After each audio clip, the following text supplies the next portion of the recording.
Hey, beautiful people. Here is a thought this week's whisper from the divine, coming from a very deep personal place. Choosing yourself, choosing you, can sometimes feel like you're breaking a really long, hard held rule. Because we've been duped to think that.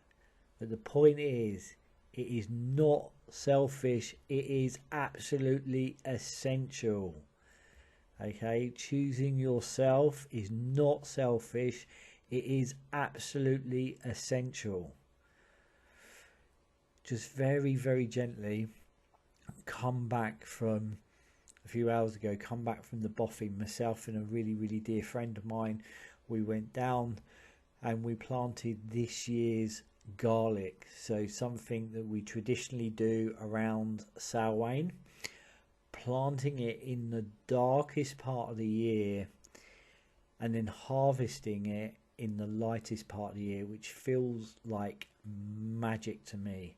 You know, planting it in the darkest and then harvesting it in the lightest. Think about all the associations to garlic and the actually deep medicine that it brings. Just really, really beautiful. And we were able to take some of the cloves from this summer's harvest that I put to one side, some of the smallest pieces put to one side, which are going to grow into these bulbs of garlic. It's just really, really beautiful, and such a lovely cycle and process and journey to uphold. And we were talking about winter. We were talking about winter and the gifts of winter, and it was really lovely down there to be able to put your feet onto the ground and get your fingers into the earth, and just kind of all the leaves from the giant oak tree that watches over the Boffey are kind of, you know, they're shedding, and they were there. And you know, over the coming week or so, we will rake them up and they go onto the compost and it's full of nutrients and minerals and feed the soil. It's just really, really lovely. And there's just this rhythm change down there, you know, still work going on, people tidying up and, you know, working in the hedgerows, and just this dynamic rhythm change that is really, really beautiful. And we were talking about winter. And you know, how we live as if it is completely always summer, yet we've got this natural tug to begin to kind of move inwards. And you know, we're sharing, you know, in something that I've shared many a time, you know, during the height of summer I have really, really long days tending to the garden, consulting, sharing medicine stories and weaving those stories out into the world. And it is a really, really busy time. It's a time of outer, you know, you got this kind of real pull, natural organic pull to be out into the outer world. And then come Samhain, I feel this really deep, profound gravitational pull to go inward. And over the last few winters, I've really honoured that, and some of my dear friends know that. It's like from Samhain all the way through winter solstice, it's like I don't make plans other than the consulting and tending to my beautiful family and a little bit of work here and there within the medicine garden. It's like I put a line through the calendar, and I'm not going to commit to anything else but nourishing and nurturing, and also kind of pouring some real love and energy back into the home, back into the house, and you know, making that feel like really nourishing and cozy and comfortable, you know, because it is about replenishment. If you're kind of out there in the world constantly, you're not replenishing, and we need to take a lead from nature on where we're geographically rooted. It's like the outer is a reflection for the inner. So if the trees are, and I remember when young Tristan was really, really, really little, we used to say, look, the trees are losing their leaves and they're about to go to sleep, and trees dream, you know. And I remember hearing that for the first time, a gulp, you know. It's like so much kind of emotion in hearing those words come from him. And I thought, wow, trees are dreaming. And I remember saying to him, you know, what are they dreaming of? And he said, they're dreaming of spring and summer. But right now they're sleeping and dreaming. And we need to do the same. It's like allow that dead wood to go and allow ourselves to compost the leaves of our lives and to sleep, rest, dream and become.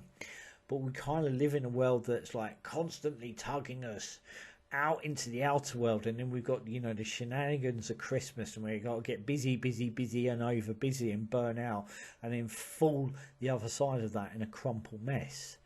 You know, and I think, you know, it's giving ourselves permission, and it's something that I've done for a few winters now, and it's been really deep, profound medicine.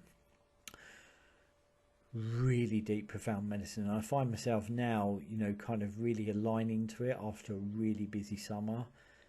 It's like I can feel myself just dropping into that space, and I can feel the gears beginning to change and everything beginning to slow down, and that sense of feeling just myself drop in.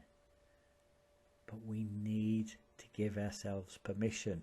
You know, true peace comes from within.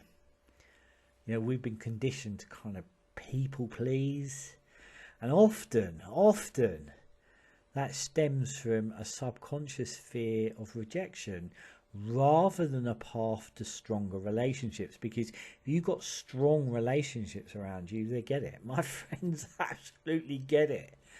You know, it's like, I'll see you at winter solstice, you know, and I remember over the years, all from a good and kind place, I get lots of invitations for us to go different places over Christmas, and it's like, I'd go, and it's so lovely to spend time with people you love, but everything else around that just feels wrong, you know, over busyness, and, you know, it's like, you know, very, very, very, very, very commercial driven, and, you know, it's like, what are we really celebrating? And for me personally, winter solstice, I absolutely understand that. I really feel that, you know, the returning of the light, and how amazing that new cycle of time is. And because I've grown food and I grow medicine, I grow those herbs and plants, you know, the returning light, you know, really speaks to me, and I get that. You know, so much about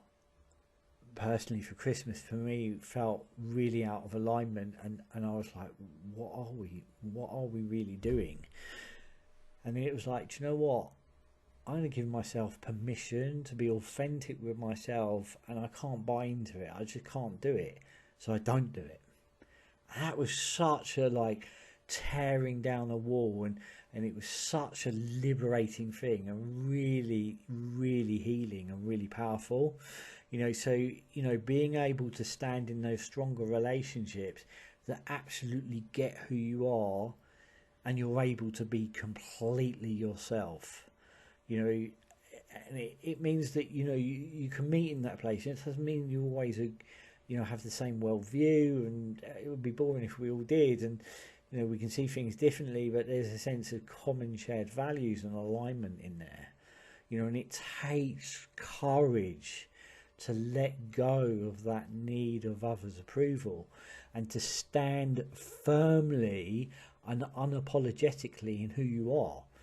You know, I just like, you know, I can't be anything but that now, you know, and it's that means I don't do that, and I don't get caught up in that craziness of that season, and like, no, you know, I want to be by the half side, you know, I want to be resting, dreaming, becoming, you know, sitting in our PJs. And then, you know, there's been you know, a kind of joke about, you know, actually I'm going to have beans on toast that day and put my feet up and watch a really good movie and drink really good hot chocolate. You know, it's like giving yourself space and time, being mindful of what instead. I have a really good friend that says this, you know, rather than moving through time, moving in time. And I think, you know, authenticity is the most beautiful kind of bravery. So it's being authentic. And I feel that in these times, I feel the importance of rooting ourselves into our hearts and souls and into our home, you know, kind of rekindling the sacredness of our hearths and our home and the space around us, you know, bringing that back into a nourishing, nurturing, sacred space, and then keeping our circle tight. You know, those folk who you've endured some weather with, you've done some seasons with, and that's not always about length of time. It can be a short amount of time. You know, it can be a short amount of time too. But those folk who you just deeply know have your best interest at heart. And then it's also about to do things by you, for you, giving yourself the space and time. I had this beautiful conversation with a wonderful client of mine the other evening. She was saying, you know, to do things by you, for you. And we were talking about growing medicine and plants and kind of cultivating the apothecary. And it is this sense of, you know, to do things by you, for you. Because we don't do enough of that in this. We've been duped not to do things by you, for you. And I remember hearing that and just feeling really goosebumped. To do things by you, for you. We're kind of, it's always this being pulled out into the outer world. So leadership starts with us. We elect us, and we move from followers to leaders. There we are. That's this week's whisper from the divine, something that feels really tangible and very real and raw at this time. Something that feels very poignant. So as you move forward, think about where your time and energy goes, and think about what is it that you require, and what are you aligning yourself to, and who. Now send that to you, with you, for you, with all my love. Keep shining. Until next time.